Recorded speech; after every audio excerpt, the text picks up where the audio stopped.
On Tuesday, renowned legal journal Cosmopolitan magazine ran a piece titled 9 Ways to Make Your Man Gasp in Bed. No, actually, they could have run that piece, but we know that they actually ran a piece titled 9 Reasons Constitutional Originalism is Bull Bleep.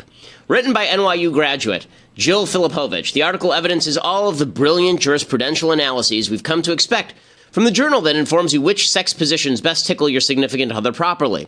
Here are Filipovich's 9 critiques. 1. No one is really an originalist. Filipovich argues that judges don't actually pay attention to the original wording and meaning of the Constitution, instead substituting their own policy preferences. As evidence, she chooses D.C. versus Heller, a decision that re-enshrined the individual right to keep and bear arms. Why isn't that originalist? Because, Filipovich says, the founders meant to restrict arms ownership of militia members and didn't know what handguns were. There's a direct quote. Nor, of course, did handguns exist in the 18th century. Both of these contentions are false. Militia members were members of the community. There are many state laws that required all able-bodied men of age to own a gun so as to be available for militia duty. The militia clause is a justifying clause, not an operative one. And handguns were in use as early as the 14th century. 2. Societies evolve, and that's a good thing. Filipovich argues that scientific knowledge should impact how we interpret the Constitution. For example, brain science should help determine what the founders meant by cruel and unusual punishment. But we have legislatures for that. The Constitution bans cruel and unusual punishment, but legislatures can outlaw certain tools. She mixes up the role of the courts to apply the meaning of the law and that of the legislature to make policy. She even says she hopes the courts would rule capital punishment unconstitutional on this basis, even though the Constitution clearly contemplates capital punishment multiple times. Third, words evolve to reflect changing norms. Filipovich says that words like equal meant something different in the 1790s than they mean now, particularly with regard to women and minorities. She is right. This is why America implemented constitutional amendments in order to enshrine those new meanings, as per the 14th Amendments for black folks and the 19th Amendment for female folks. It is not the job of courts to rewrite meaning. 4. Technology evolves, and the law has to keep up. Filipovich argues it's difficult to apply constitutional principles to modern technology. So, for example, the provisions of the Constitution guaranteeing liberty from unreasonable search and seizure, how would they apply to cars or wiretaps? These are indeed controversial propositions in originalist circles, but that doesn't mean we ought to merely ignore what the framers intended in principle in order to reach our own policy preferences. 5th, originalism is a cover for legal discrimination. Again, this ignores the fact that we have legislatures in this country. You can't rewrite founding documents to implement your own version of utopia. Filipovich says correctly that, quote, a lot of our laws originally allowed a lot of terrible acts. This is true. It is also the reason we have, you guessed it, legislatures and amendments. She says that Plessy versus Ferguson, which said segregation was okay and was reversed by Brown versus Board of Education, is a good example of courts evolving.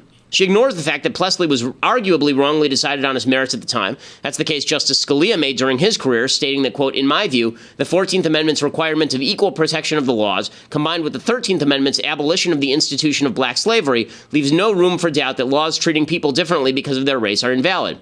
Even if Scalia was wrong on originalist grounds, that doesn't mean the legislature could not or should not have taken the proper measures. Again, courts are not legislatures. And just because history was full of bad stuff doesn't mean the Constitution doesn't provide mechanisms to fix that bad stuff outside of Jill Filipovich convincing Ruth Bader Ginsburg to run roughshod over the Republic. 6th contention, not even the founders were originalist. This is just horse crap. Filipovich says, quote, the framers of the Constitution didn't offer any instructions for how to interpret the document. Actually, it's dubious whether the founders even agreed with judicial review. But if they did, there's no doubt they would have hated the court's usurpation of legislative power. See, for example, Alexander Hamilton in Federalist 78, quote, the courts must declare the sense of the law, and if they should be disposed to exercise will instead of judgment, the consequence would be equally the substitution of their pleasure to that of the legislative body. The observation, if it prove anything, would prove there ought not be any judges distinct from that body. All laws are applied as written. No judge would dare interpret the Sherman Antitrust Act the way leftists encourage judges to interpret the Constitution. 7th contention from Cosmo magazine. The founders weren't fortune tellers and couldn't predict every possible legal issue. Here, Filipovich states that, quote, many of the realities of modern life didn't exist in the 18th century. That's true. You know who else knew that? The founders, because they relied on legislatures to create law. Filipovich makes the idiotic assessment that if you're an originalist, if the founders, quote, didn't specifically bar the government from doing something, the government is free to do it. That's insane. That looks only to the Bill of Rights, not to the structural Constitution, which delegates powers. The founders explicitly rejected Filipovich's logic and said so in the Ninth Amendment, which reserved rights to the states and to the people.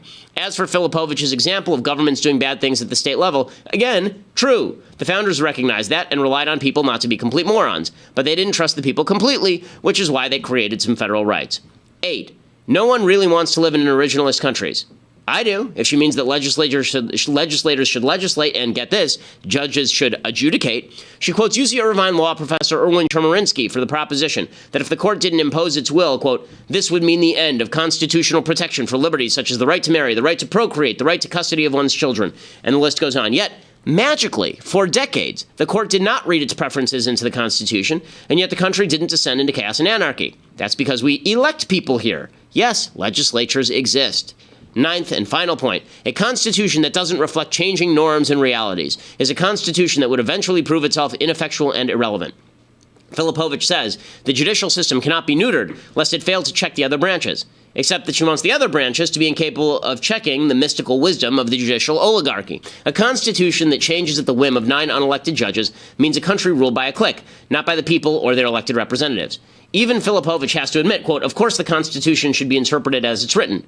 But she then says that what she means is that judges should interpret it as they wish it had been written. The Constitution, in other words, should have more positions than Cosmo, and they will all be less satisfying. I'm Ben Shapiro. This is The Ben Shapiro Show.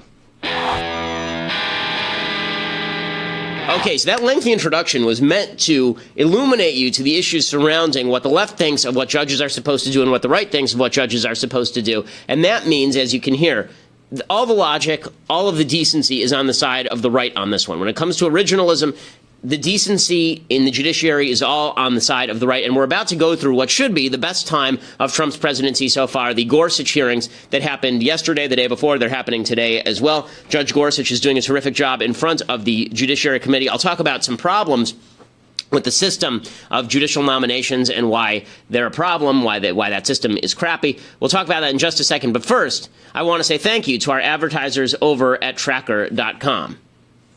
Tracker may have saved my marriage. My wife loses her phone every single day. She also loses her keys a lot. Actually, I have to admit, I lose my keys and wallet a lot. So Tracker is this thing that's like the size of a coin, and you attach it to the object that you're afraid you're going to lose, and then you can call it, and then it tells you exactly where it is. It rings, it beeps. It's finding over 1 million misplaced items every day. Order yours right now, and you will never lose anything again. I promise you, I use it all the time myself. It's thetracker.com, promo code Ben. And you get a free Tracker Bravo with any order. Great product. Very excited to be associated with them. And thank you, Tracker, for helping my marriage be better, because it means that I'm less annoyed with my wife is less annoyed with me, and wants to murder me less.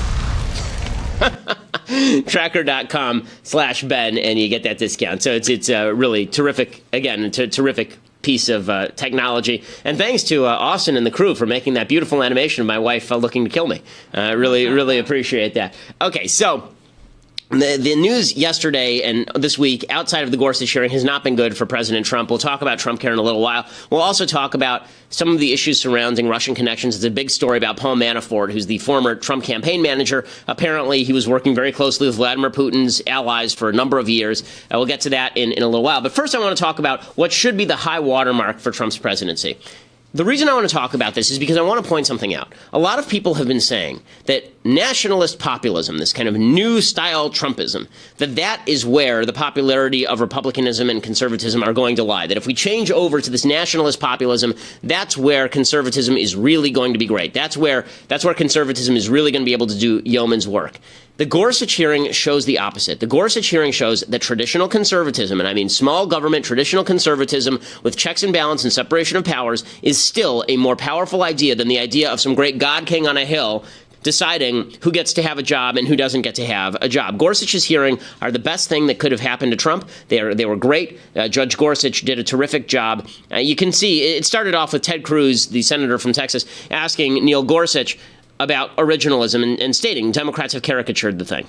It serves well to rebut the caricature that some on the left try to paint of originalism.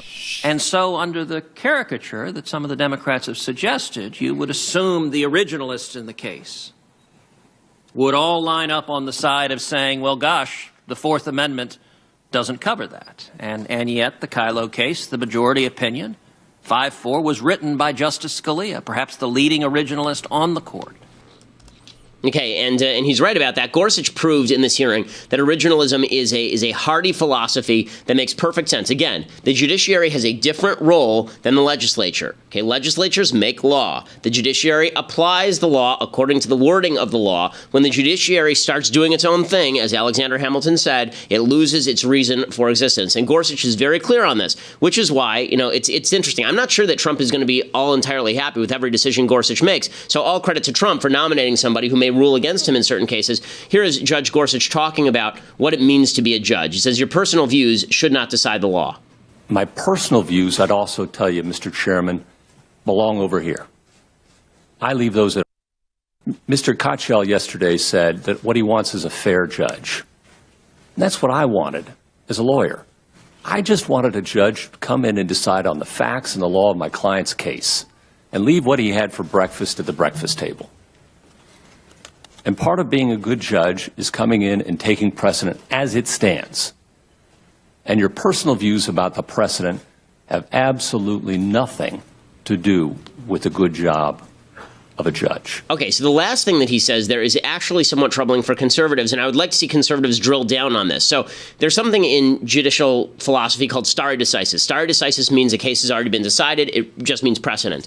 There's always been a lot of controversy over how much respect to give to precedent. If a case has already been decided, is it something that you should follow or is it not? So there are lots of cases in American history where the judiciary has decided that a case was wrongly decided 50 years before and they overturn it. Roe v. Wade would be a good one to do right now. And we still don't know what Gorsuch would do about Roe v. Wade. In cases in history where we overturn a judgment include things like Plessy versus Ferguson and Brown versus Board. As I mentioned, Plessy versus Ferguson said segregation was okay. Brown versus Board says it's not. Another obvious case is Obergefell about gay marriage, which overturns a whole string of cases at the Supreme Court level. Lawrence v. Texas, which said that there was no state capacity to criminalize homosexual activity. That overturned a much earlier case called Powers versus Hardwick in 1989. So stare decisis is really a way for judges to pick and choose. And this is why I hope that the conservatives in this committee drill down on Gorsuch and say, okay, how do you decide when precedent rules and when precedent does not? The most consistent person philosophically on this at the court was not Scalia, actually. It's Clarence Thomas, who says stare decisis is stupid. Basically, if the case was wrongly decided, I'm not going to pretend that it's a better decision just because it was decided 10 years ago or 20 years ago. The reason that this matters is because here is, for example, Gorsuch talking about Roe v. Wade as precedent. This is clip 8. One of the facts and one of the features of law that you have to decide it on is on the basis of precedent, as you point out. And for a judge, precedent is a very important thing. We don't go reinvent the wheel every day. And that's the equivalent point of the law of precedent. And we have an entire law about precedent, the law of judicial precedent about precedent, if you will. Those are all factors that a good judge will take into consideration when examining any precedent. You start with a heavy, heavy presumption in favor of precedent. Alexander Hamilton said that's one important feature, I think it was Hamilton, said one important feature of judges. If we're going to give them life tenure and allow them that extraordinary privilege, they should be bound down by strict rules and precedents. Okay, Francis so Bacon. Here's the problem with some of this, and the reason I don't believe in precedent. Again, it allows you to pick which precedents you choose to follow and which ones you don't. What would be really great in these hearings, honestly, and the only reason to have these hearings, Democrats destroyed the notion of a judicial hearing. It used to be that you could just say to a judge, okay, Roe v. Wade, bad case or good case. Every law student, every person basically has an opinion on whether Roe v. Wade is a bad case or a good case. Certainly anyone who's ever read the decision with any sort of legal head understands it's a bad decision legally, even if you like the outcome. It shouldn't be out of balance to say Roe v. Wade, bad decision or good decision. Right? These are questions we should want to have answered before we actually get to put somebody on the Supreme Court. And Democrats don't have any qualms about asking these questions. They say openly that they have litmus tests with regard to their own people, that they issue these litmus tests. If people would uphold Roe v. Wade, then they're appropriate for the court. If not, then they wouldn't. But because Democrats have vowed to basically shut down any justice who has a clear-cut opinion about important cases, what you end up with is these very milquetoast hearings. In any case, Gorsuch does a good job with the milquetoast hearings. You wouldn't expect him to come out and say Roe v. Wade is a crappy case, because if he did, then presumably a bunch of Democrats would attempt to filibuster him, and some Republicans would break off and join because they're weaklings. That said, Gorsuch does a very good job of navigating smoothly what these hearings are, which is basically an opportunity for him to explain his philosophy in the most general possible terms and smack down allegations against him. So here's an exchange that was pretty great where Dick Durbin from Illinois, who's just an idiot, claims that Gorsuch is anti-woman because he once taught an ethics class in which he talked about the law regarding sexual harassment. And here's Gorsuch just smacking Durbin around like a piñata. Senator, those are not my words, and I would never have said them. I didn't say that. I asked you if you agreed with this statement. And I'm telling you, I don't. Owie! And here's the thing about Gorsuch that I do like, is that he seems like somebody who is not going to be beholden to political interests. So he was asked specifically about President Trump's attacks on the judiciary, and here was his answer. This is 5. I know these people, and I know how decent they are. And when anyone criticizes the honesty or integrity, the motives of a federal judge, well, I find that disheartening. I find that demoralizing, because I know the truth. Anyone, including the President of the United States. Anyone is anyone. Okay, and that is, this speaks, well of Trump, that he nominates a guy who's willing to go out and say stuff like this. Gorsuch really smacked around a bunch of Democrats yesterday. Al Franken was criticizing the confirmation process, and Gorsuch smacks around Franken as well. Senator, there's a lot about this process I'm uncomfortable with. A lot. But I'm not God. No one asked me to fix it. I'm here as a witness, trying to faithfully answer your questions as best I can, consistent with the constraints I have as a sitting judge. Okay, and again, that's, I think, good stuff. The fact that Al Franken, the Stuart Smalley, is out there like quizzing him is just insane. Okay, the fact that Stuart Smalley is on the Judiciary Committee, quizzing him about cases he knows nothing about. I mean, he knows nothing about Chevron deference. He knows nothing about any of these issues. It's just completely crazy. But that's the way the system works. The biggest problem, as I say, with these judicial hearings is you never get any good answers. You never get the answers that you actually want and that you actually care about. So, for example, Gorsuch is asked again about Roe v. Wade by Lindsey Graham. This time he's asked if Trump asked him to overturn Roe v. Wade, and here's Gorsuch's answer. In that interview, did he ever ask you to overrule Roe v. Wade? No, Senator. What would he have done if he'd asked? Senator, I would have walked out the door. It's not what judges do. Okay. They don't do it at that end of Pennsylvania Avenue, and they shouldn't do it at this end either. So he's objecting to the idea that Trump would ask him to overturn a ruling. Okay, the fact is that Trump, I hope, asked him, how would you rule on Roe v. Wade? Not, you have to rule to overturn it, but how would you rule? I would ask that. If I were president, I would ask any judicial appointee how they would rule on controversial cases, because this is stupid. The only reason you appoint a judge is if they have a good long history of ruling in a certain way. Now, the reason I like Gorsuch as a nominee is because he does have a pretty good judicial history of ruling on some controversial issues, and he has generally ruled the correct way. But what we've ended up with is a judicial confirmation process that actually makes the system more vague, not less vague, and that's a real problem. For example, Gorsuch is asked how he would rule on the Muslim ban. Same sort of thing. Here's what he says. Now, does the First Amendment allow the use of a religious litmus test for entry into the United States? Senator, that's an issue that's currently being litigated actively, as you know. Well, and I'm not asking about the litigation in the Ninth Circuit or anything else. I'm asking about the fact, is a blanket religious test, is that consistent with the First Amendment? Senator, we have a free exercise clause that protects the free exercise of religious liberties by all persons in this country. If this feels clearer to you, then somebody let me know. Just a minute ago, Gorsuch in the hearings was asked whether he accepted that Roe v. Wade was the law of the land. He said, yes, I accept that it's the law of the land. That doesn't mean he wouldn't overturn it, right? He could still overturn it and accept that it is currently the law of the land. these confirmation hearings don't do anybody any favors because they actually make the answers more vague, not less vague. And that's the fault of the Democrats who have politicized these hearings to the point where anybody who disagrees with them about a case must immediately be ruled out of line because they actually want to use the judiciary as a way of cramming down their own policy preferences. We have to say thank you right now, and I'd like to say thank you to our friends over at My Patriot Supply. Right now, if you are concerned, North Korea is making all sorts of noises about violent things that they want to do. They just released a video yesterday about how they want to blow up a U.S. ship. They fired a missile at Japan. It failed, thank God. But there are real threats out there, and emergencies happen when you least expect them. If you call 888-803-1413 right now, or go to preparewithben.com right now, preparewithben.com, you can do something that will make your family significantly more likely to be safe in an emergency for just $99. You get a 4-week emergency food supply for just $99.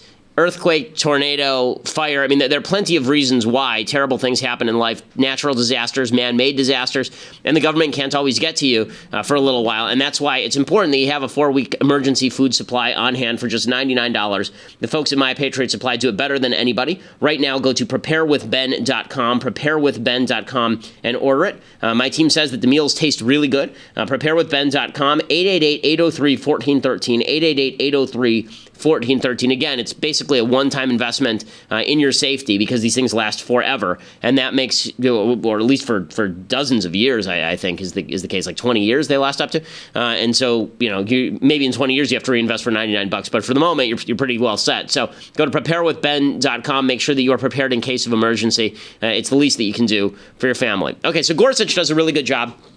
And Gorsuch, is very solid in these hearings. He navigates all the shoals well. The Democrats make fools of themselves. They just keep saying stupid things over and over and over again, just repeatedly. And it's a great moment for Trump, right? This would be the best moment for Trump if we weren't all distracted with Russia stuff and Trumpcare stuff and all the other things that Trump is busy shooting himself in the foot with. So Democrats have been struggling because they don't actually know what to do with this. So what they've decided is that they're going to come up with an alternative strategy. They can't actually lay a glove on Gorsuch, so what do? So Brian Williams, the fake news anchor at MSNBC, he says that it is obviously tough to lay a glove on Gorsuch, who knows what he's doing. It's tough to lay a glove on this guy. I didn't see a single glove laid on him. This has been a slam dunk in terms of his initial Q's and A's. You're going to see some of the more intensive questioning, but they have not, as you put it, laid a glove on him. And they're upset about that. So what do? Chris Matthews always say, guys, in the morning, come to a show and come out here, talk about Neil Gorsuch. Why? I don't know. Who's Neil Gorsuch? Let's talk about it. Go. It's about starting to fix the system. A president nominates a Supreme Court justice. The Senate deliberates on the nomination. We will not get back to such respect if we let Trump exploit the vacancy Mitch McConnell created. We cannot allow these two opportunists to complete what we call in basketball the alley-oop play. One guy throws the ball high up there above the basket, and the guy standing there right underneath jams it in. I don't want to see Donald Trump stuff his nominee through the hoop. Why? Because it's not his turn. It's Merrick Garland's turn, and everyone knows it. Vote nay on Gorsuch. Demand the 60 votes and don't give them to Trump. It's not this guy's turn. It's not his guy's turn. And all the charm and dancing and Mr. Nice Guy is not going to change it. It's not about Gorsuch or even Trump. It's about Mitch McConnell and the brand of low-level politics he stands for. Get it? Don't let him, please. Don't let him take a three-pointer, and then there's a rebound out to the free throw line, and Jordan goes up, and then he alley-oops to Scottie Pippen and jams it through. You shouldn't do that with judges, because judges don't fit through hoops. That's the thing. That's the thing that I'm trying to explain to you right now. It's good, man. I always say, come at the shoe. Talk about basketball.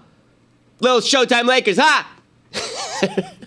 So their new case is basically that Gorsuch is a great nominee, but he can't be put through because the Republicans refused to vote on Merrick Garland, who is President Obama's nominee to fill Scalia's slot.